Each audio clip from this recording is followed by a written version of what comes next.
Side खबरों के लिए सब्सक्राइब करें फ्लेम मीडिया और उसके बाद बेल आइकन को प्रेस करें ताकि सबसे पहले आपको मिले एक्सक्लूसिव खबरें।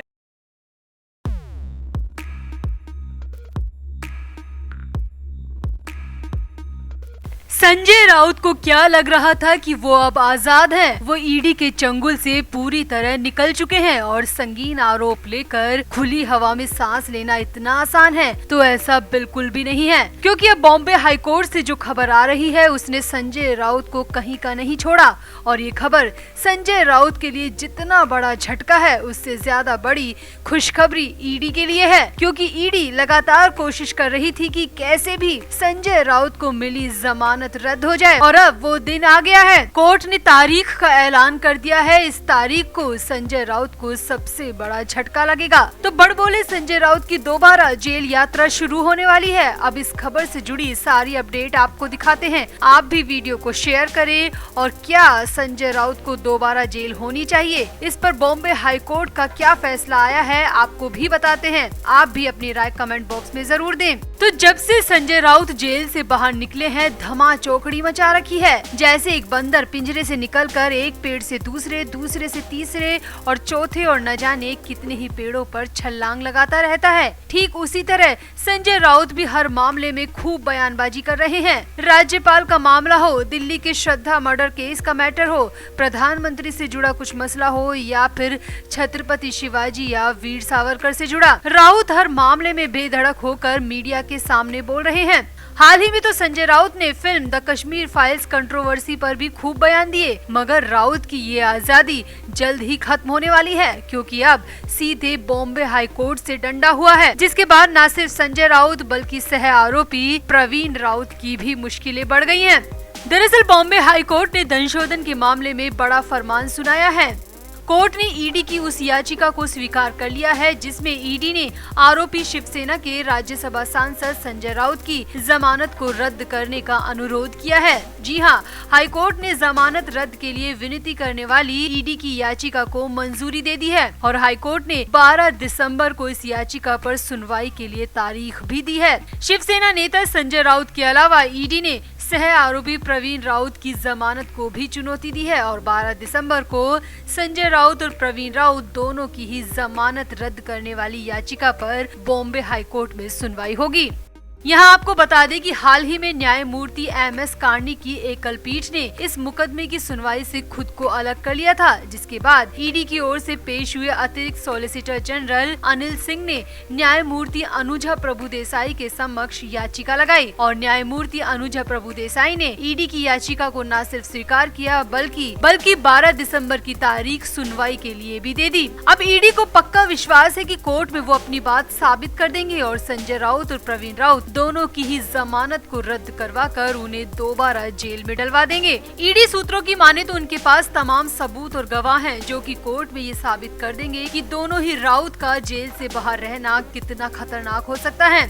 ईडी सूत्रों की माने तो ईडी को जानकारी मिली है कि संजय राउत इस केस से जुड़े गवाह और सबूतों के साथ छेड़छाड़ करने की कोशिश कर रहे हैं और ईडी उन सभी सबूतों को कोर्ट के समक्ष पेश करने की बात भी कह रही है। यहाँ आपको बता दें कि विशेष अदालत ने 9 नवंबर को संजय राउत और प्रवीण राउत को जमानत दे दी थी। दोनों को मुंबई की गोरेगांव स्थित पात्राचौल पुनर्विकास से जुड़े धनशोधन के मामले में गिरफ्तार किया गया था। ईडी ने उसी दिन उच्च न्यायालय में अर्जी देकर जमानत के आदेश पर अंतरिम रोक जारी करने का अनुरोध किया था। हालांकि उच्च न्यायालय ने अंतरिम आदेश पारित करने से इनकार कर दिया था, मगर अब हाईकोर्ट ने ईडी की उस याचिका को स्वीकार कर लिया है जिसमें ईडी ने राउत की जमानत रद्द करने की मांग की है। तो अब 12 दिसंबर को हाईकोर्ट में सुनवाई होगी और सूत्रों की माने तो इसके लिए संजय राउत और प्रवीण राउत को भी पेश होना पड़ सकता है और अगर कोर्ट दोनों की जमानत को रद्द कर देती है तो हो सकता है कि ईडी दोनों को ही कोर्ट से ही सीधे गिरफ्तार कर ले और जेल भी डाल दे और अगर ऐसा होता है तो ये संजय राउत के लिए बहुत बड़ा झटका होगा। राउत के साथ ही उनके परिवार, सपोर्टर और पार्टी के लिए भी ये बेहद निराश करने वाली खबर होगी। अब देखना होगा कि 12 दिसंबर को ईडी कितनी मजबूती से अपना पक्ष रख पाती है और वहीं राउत के वकील किस तरह राउत की जमानत को जारी करने में अपना जोर लगा पाते हैं। ये सब 12 दिसंबर को बॉम्बे हाई कोर्ट में सुनवाई के दौरान देखने को मिलेगा और इस खबर से जुड़ी अपडेट हम आप तक पहुँचाते रहेंगे। आप भी वीडियो को शेयर करें और क्या संजय राउत को फिर से जेल होनी चाहिए, इस इस बात पर अपनी राय कमेंट बॉक्स में जरूर दें। तो संजय राउत के लिए कहा जाता है कि वो ऐसे व्यक्ति हैं जो कि जान चली जाए मगर जुबान ना जाए वाली प्रवृत्ति को फॉलो करते हैं। राउत को चुप रहना आता ही नहीं और अपने शब्दों से आग ऐसी उगलते हैं कि उससे खुद का ही घर जला बैठते हैं। तो जेल से बाहर आने के बाद राउत ने सामना पर फिर आधिपत्य जमा लिया है और सामना में अब की बार एक ऐसा लेख लिखा गया है जो कि मुख्यमंत्री और उप मुख्यमंत्री को टारगेट कर रहा है। अब विरोधी पार्टी का काम विरोध करना होता है मगर विरोध की भी अपनी मर्यादा होती है, लेकिन राउत ने तो हर मर्यादा को तार तार कर दिया और एकनाथ शिंदे और देवेंद्र फडणवीस को इनडायरेक्टली नामर्द तक कह दिया। दरअसल शिवसेना के मुखपत्र सामना के जरिए संजय राउत ने शिवाजी महाराज और वीर सावरकर के संबंध में बीजेपी की भूमिका को लेकर जमकर निशाना साधा है। राउत ने सामना के जरिए सवाल उठाया है कि जिस तरह का जोश बीजेपी ने वीर सावरकर के अपमान के समय दिखाया था, वैसा ही जोश छत्रपति शिवाजी महाराज के अपमान के समय क्यों नहीं दिखाया। राउत ने कहा कि विरोध तो दूर की बात, इसके उलट बीजेपी ने तो शिवाजी महाराज का अपमान करने वाली प्रवृत्ति का समर्थन किया, उसे बढ़ावा दिया। संजय राउत ने सामना में आगे लिखा कि राज्य में छत्रपति शिवाजी महाराज को भुलाया जा रहा है और बीजेपी इसमें पूरा योगदान अदा कर रही है। राउत ने आरोप लगाते हुए कहा कि बीजेपी चाहती है कि महाराष्ट्र को अब बिना छत्रपति शिवाजी के ही कर दिया जाए। राउत ने बहुत बड़ा आरोप लगाते हुए कहा कि महाराष्ट्र की सरकार में बैठे लोग महाराष्ट्र को नामर्द बनाने की साजिश शुरू कर चुके हैं। उनमें खुद में तो मर्दानगी है नहीं और राज्य को भी नामर्द बनाने पर तुले हुए हैं। राउत ने आगे कहा, शिवाजी महाराज अगर नायक ना होते तो क्या आजादी की लड़ाई के लिए बाल गंगाधर तिलक ने शिव जयंती का उत्सव मनाने का फैसला किया होता।